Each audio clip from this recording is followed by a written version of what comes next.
तो hello guys, market direction के इस चैनल पे आप सभी का स्वागत है। तो आज है 4 अक्टूबर।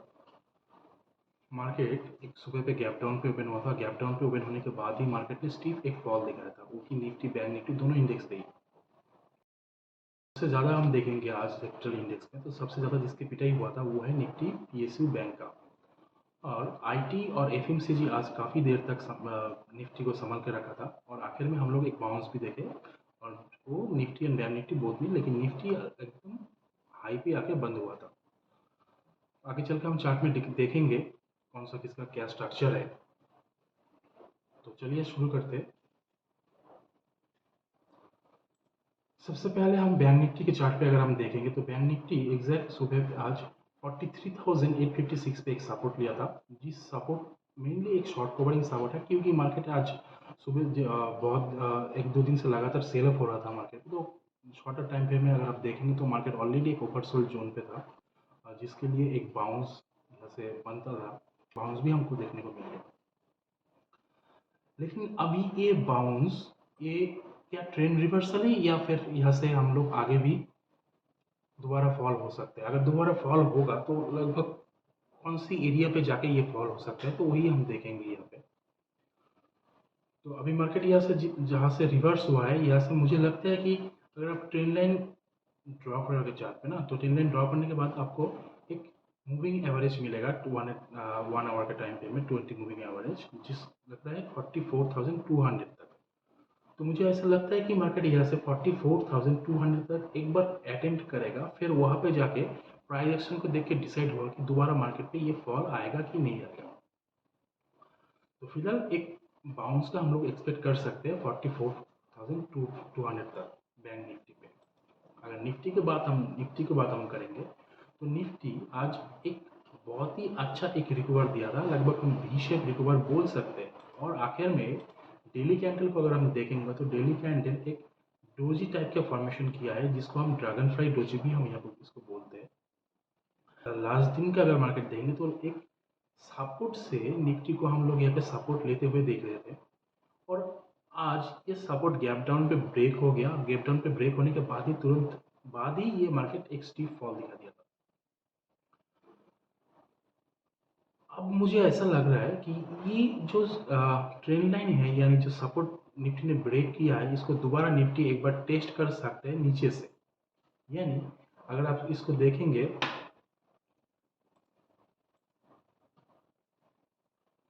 तो एक 1 आवर का आपको मूविंग एवरेज मिल जाएगा, 20 डेज मूविंग एवरेज, जो कि आपको निफ्टी पे आ रहा है 19,500 पे। मुझे ऐसा लगता है कि निफ्टी यहाँ से एक बार 19,500 तक एक बार एक बाउंस यहाँ पर निफ्टी में हम देख सकते हैं। कल एक्सपायरी भी है, और हो सकता है शॉर्ट कवरिंग के थ्रू से एक बार इस लेवल तक निफ्टी को हम देख सकेंगे।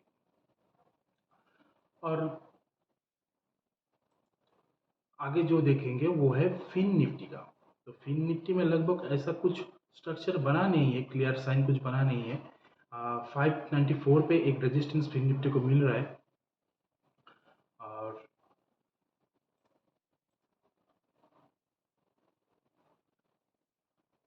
देखिए, ये एक कंसोलिडेशन एरिया था, इस कंसोलिडेशन एरिया पे एक बार तो सपोर्ट लेगा ही, और ये ट्रेंड लाइन फिन निफ्टी ने ब्रेक करके यहाँ तक आया है। तो फिन निफ्टी को भी एक बार बाउंस मारना चाहिए, जो कि डेली कैंडल का एक 100 डे मूविंग एवरेज तक एक बाउंस हो सकता है, यानी 19,700 तक। तो 19,700 तक जाएगा कि नहीं जाएगा और उतना श्योर नहीं है, क्योंकि पहले 19,677 पे एक इसको रेजिस्टेंस मिलना चाहिए इसको एक रेजिस्टेंस। अगर ये रेजिस्टेंस वर्क कर गया तो मार्केट यहाँ से दोबारा रिवर्स हो सकता है। अगर इस रेजिस्टेंस के ऊपर मार्केट सस्टेन कर गया, यानी फिर निफ्टी मार्केट 19,677 के ऊपर सस्टेन कर गया, तो फिर यहाँ से हम लोग आगे का बाउंस एक्सपेक्ट कर सकते हैं। लेकिन ऐसा लग नहीं रहा है कि यहाँ से सस्टेन करेगा। चलिए अब निफ्टी आईटी का देख लेते हैं। निफ्टी आईटी अगर आप लॉन्गर टाइम फ्रेम में एक ट्रेंड लाइन ड्रॉ करेंगे तो एक पैटर्न यहाँ पे आपको दिखने को मिल जाएगा, जिस पैटर्न को हम बोलते हैं बेयरिश वेज पैटर्न। तो बेयरिश वेज पैटर्न को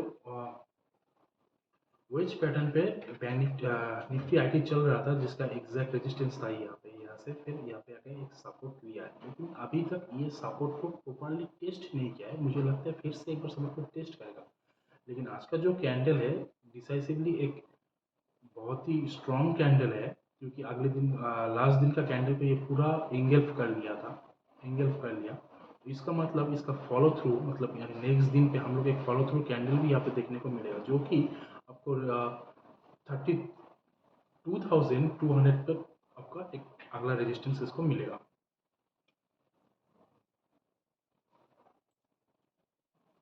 और पीएसयू बैंक पे क्या होता है भगवान ही पता है इस पे, क्योंकि आप एक देख सकते हो यहाँ पे एक रिवर्स हैमर बनता है, उसके नेक्स्ट दिन ही एक ग्रीन ग्रीन कैंडल बन के उसको पूरा नलीफाई कर देता है, फिर उसके बाद एक दोबारा फॉलो अप वो कैंडल बन गया, आप फिर से उसको एक कैंडल यहाँ पे बनते हुए मुझे हम लोग को दिख रहा है यहाँ पे। तो पीएसयू बैंक में अभी टेक्निकल उतना ठीक से काम नहीं कर रहा है, लेकिन मुझे ऐसा लग रहा है कि पीएसयू बैंक भी बहुत ओवरबॉट हो चुका है, पीएसयू बैंक को भी थोड़ा पुल डाउन होने का ज़रूरत है, क्योंकि बहुत हीटअप हो गया है इसमें। अब मुझे लगता है कि पीएसयू बैंक एक बार सपोर्ट को टेस्ट करने आ सकता है यहाँ पे, जिसका सपोर्ट पहले सपोर्ट ही बनता है 5,557 तक, यानी डेली कैंडल का फर्स्ट 20 डे मूविंग एवरेज, तो यहाँ तक एक बार पीएसयू बैंक को आना चाहिए। अब चलिए कुछ स्टॉक्स में हम एनालिसिस करते हैं। स्टॉक का अगर एनालिसिस करेंगे तो हम फर्स्ट जिस स्टॉक है यहाँ पे वो है आईटीसी। तो आईटीसी पे एक लास्ट दिन पे अगर आप देखेंगे तो 100 का जो मूविंग एवरेज है ना, एक बहुत ही डिसाइसिवली एक बेरिश इन्वर्स हैमर के थ्रू से इसको ब्रेक डाउन किया था।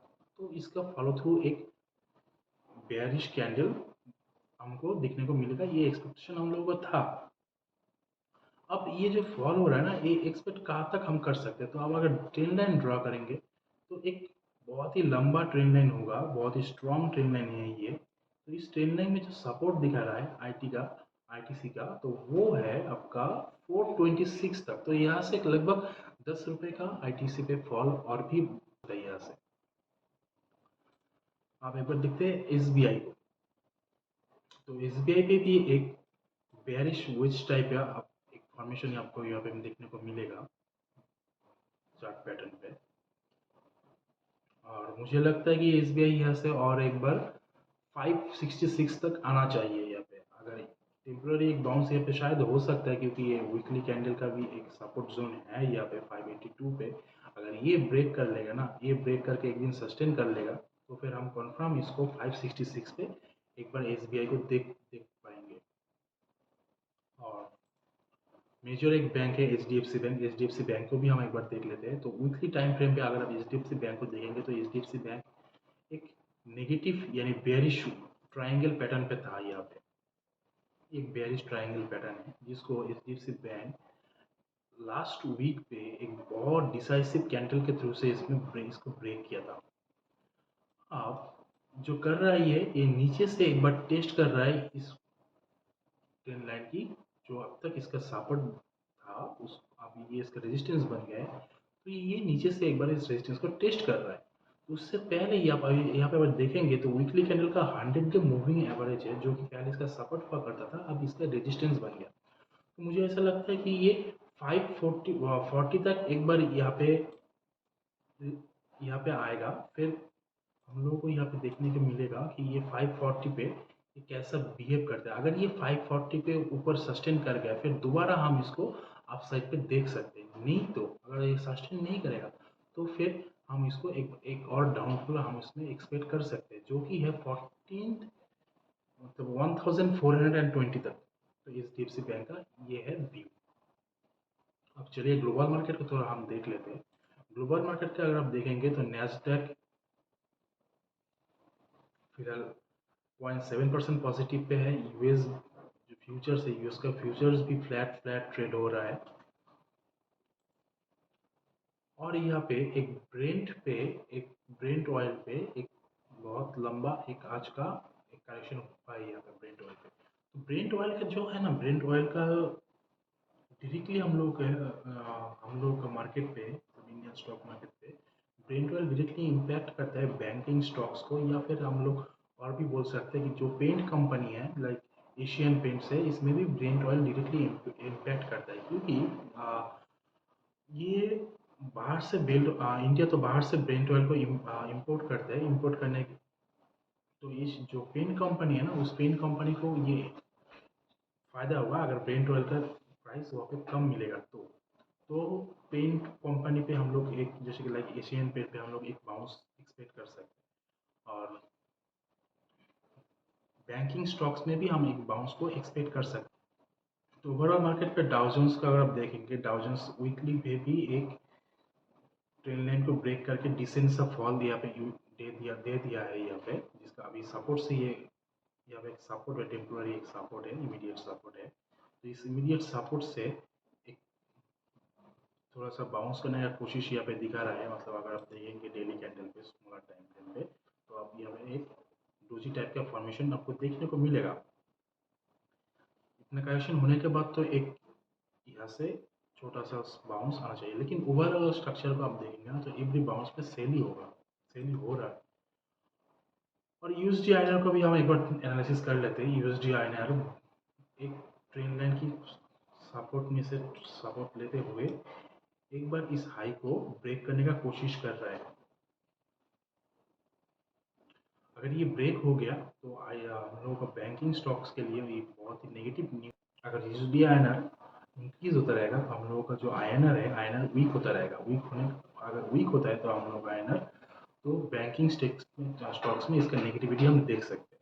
तो ओवरऑल अगर आप देखेंगे तो ओवरऑल मार्केट, ब्रॉडर मार्केट एक टेम्पोररी बाउंस का एक्सपेक्ट कर रहा है, और निफ्टी और बैंक निफ्टी में भी हम लोग देख रहा है यहाँ पे एक टेम्पोररी बाउंस यहाँ पे सेटअप बन रहा है, जो कि बैंक निफ्टी के 44,200 तक और निफ्टी पे है लगभग 19,500 तक।